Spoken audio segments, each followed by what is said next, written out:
a picture, take a video of these people. Hello, madam.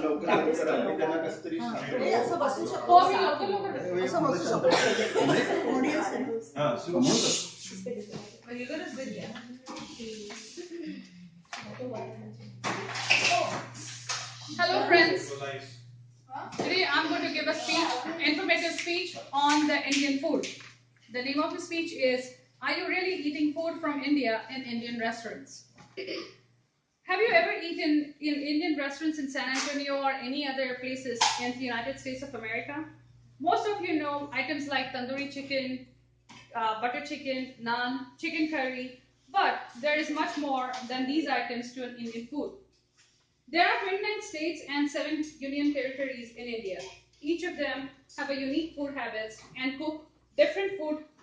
These recipes may sometimes come close to the ones you find them in Indian restaurant, but mostly they are rarely seen in restaurants. Many states like Gujarat, Tamil Nadu do not even incorporate fish, poultry, or meat, and majority residents maintain vegetarianism.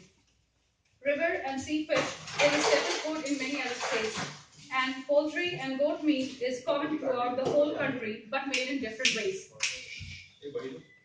So, what do Indians eat daily? Let's talk about it some more.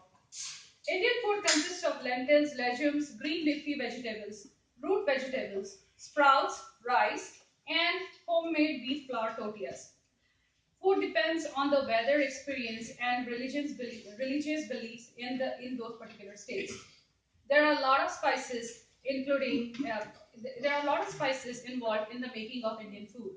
Spices like cumin seeds, mustard seeds, fennel seeds, cardamom, cloves, star anise, nutmeg, bay leaves, curry leaves, cinnamon, turmeric, different types of red chilies and their powders, ginger roots, garlic, fresh coconuts are some of the common ingredients.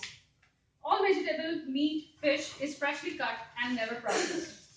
Let's talk about some typical daily food items in the households.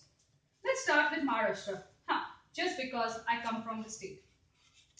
The west central state, bordered by Arabian Sea to the west and abundant in river waters within. Due to the favorable weather conditions, rice, wheat, legumes like bajri, jawar, moong, matki are very popular. Some of the famous Maharashtrian vegetable delicacies are vada pav, of course, more like fried potato sandwich in a bread with chutneys, puran poli, tortilla stuffed with lentil and sugar mixture, puri bhaji, fried tortillas and stir-fried potatoes and cauliflower, modak, more like pot stickers made with rice flour and filled with sugar and fresh coconut. Srikhand, more like yogurt, more like flavored yogurt. Aruchi bhaji, a sweet, spicy, tangy vegetable made with green leafy vegetables called colocasia. Usari made with different sprouts legumes. Maharashtra is also famous for the fish and chicken curries made with fresh coconut milk. Tamil Nadu, on the other hand, is a southern state and farms rice more than wheat. Is very famous for rice cakes called idli and rice flour crepes called dosas filled with fillings made of potatoes. Assam, an eastern state, is located at the foothills of Himalaya. Rice is abundant along with vegetables. Recipes like Gorur Payas, which is like rice pudding, Masur Tinga, tangy fish curry, Aloo Pitika, potato balls in mustard seeds oil, are few famous recipes there. Punjab. Punjab is a state on the northern side of India. And red beans, red beans, red beans, I'm sorry. Punjab is a state in northern India farming mainly wheat, along with rice, barley, sugarcane, fruits and vegetables, yellow lentils, and red beans. Recipes like sarson da saag and or maketi roti. It's a mustard green curry uh, eaten with corn tortillas.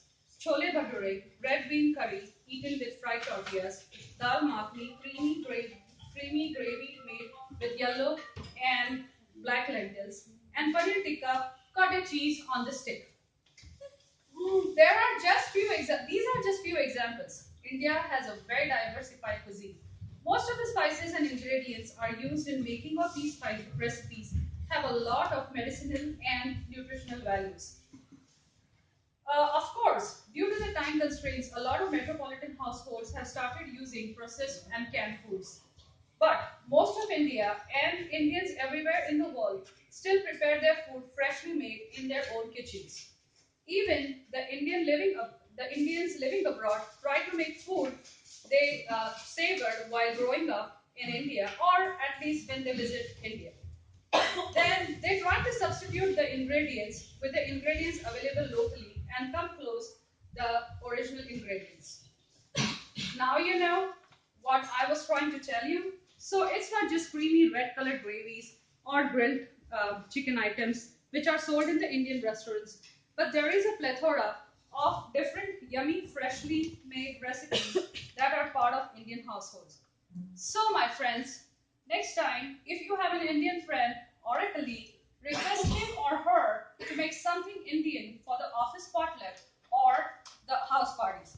Better ask if they can go eat with them, if you can go eat with them in their own house. I'm sure you will not regret the experience. Thank you.